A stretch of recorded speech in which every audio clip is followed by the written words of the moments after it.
Saya ingin menyampaikan mengenai BLBI ini ya. BLBI ini kan ada 3 skema yang digunakan oleh pemerintah pada saat itu melalui BPPN untuk menyelesaikan utang BLBI. Ada orang yang menggunakan skema MSAA, kemudian itu adalah Master Settlement Acquisition Agreement, kemudian ada Master Refinancing and Notes Issuance Agreement, MR-NIA kita bilangnya, kemudian Akta Pengakuan Utang. Ini semuanya ada dan ada audit BPK-nya. Sekarang mereka semuanya bisa dihitung. Bahkan pernah ada hak bertanya, hak interpelasi terhadap BLBI ini pada tahun 2008. Ya, 2008 ini perlu kita ketahui pernah ada hak interpelasi. Kemudian ada jawaban dari pemerintah. Waktu itu pemerintahnya Pak SBY terhadap hak bertanya itu. Hak bertanya anggota DPR. Itu terjadi tahun 2008 dan pemerintah memberikan jawaban tertulis pada tanggal 1 April 2008.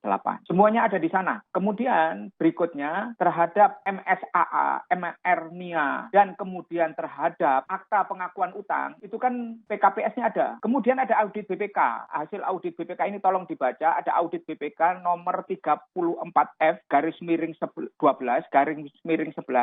tahun 2006 tanggal 30 November. Itu hasil pemeriksaan penjualan aset ex pemegang saham. Saya juga ingin menyampaikan bahwa semuanya itu bisa dirunut ulang. Kalau kemudian baru sekarang, kenapa baru sekarang? Itu pertanyaan saya. Kita krisis 98, kemudian lahir BPPN 99, kemudian ada proses reformasi, lahir BPPN dan sebagainya. Kemana saja selama ini? Menteri Keuangan orangnya masih sama. Nah, kalau Pak Mahfud bilang, oh nanti ganti pejabat, ganti apa? Lah orangnya masih sama kok, Menteri Keuangannya. Saya mengatakan, saya memuji langkah tegas pemerintah. Memang harus dilakukan langkah tegas kok. Makanya saya bicara tentang MSAA dan MR-NIA dan APU tadi, Akta Pengakuan Utang. Orang yang sudah menyelesaikan kewajibannya nggak boleh dikejar dong. Orang yang sudah melakukan skema penyelesaian dengan skema-skema yang ada nggak boleh dikejar dong. Kecuali mereka tidak memenuhi kewajiban-kewajibannya. Yang tidak menyelesaikan kan ada Akta Pengakuan Utang. Harus dikejar. Langkah pengejarannya itu kan harus tracing awalnya seperti apa. Itu yang saya sampaikan. Kenapa harus runut. MSAA-nya seperti apa, MR-NIA-nya seperti apa, APU-nya apa. Hasil audit BPK yang sudah disetujui oleh BPK itu seperti apa. Bisa saja mereka mengatakan sudah lunas tapi BPK-nya mengatakan tidak. Lah ini harus dicek ulang. Cuma pertanyaan saya, kalau kita mau konsisten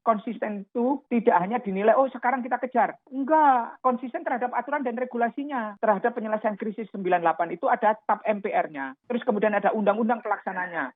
Kemudian ada pertanggungjawaban yang juga ada TAP MPR-nya. Yang sudah dipertanggungjawabkan seperti ini. Kalau dalam pelaksanaannya kemudian ada tagihan-tagihan yang itu harus dijelaskan. Lah sekarang pertanyaannya kepada publik, data itu ada di mana sekarang? Kan data itu ada di Kementerian Keuangan, di Dirjen Kekayaan Negara. Pernah nggak disampaikan kepada publik? Siapa saja yang belum?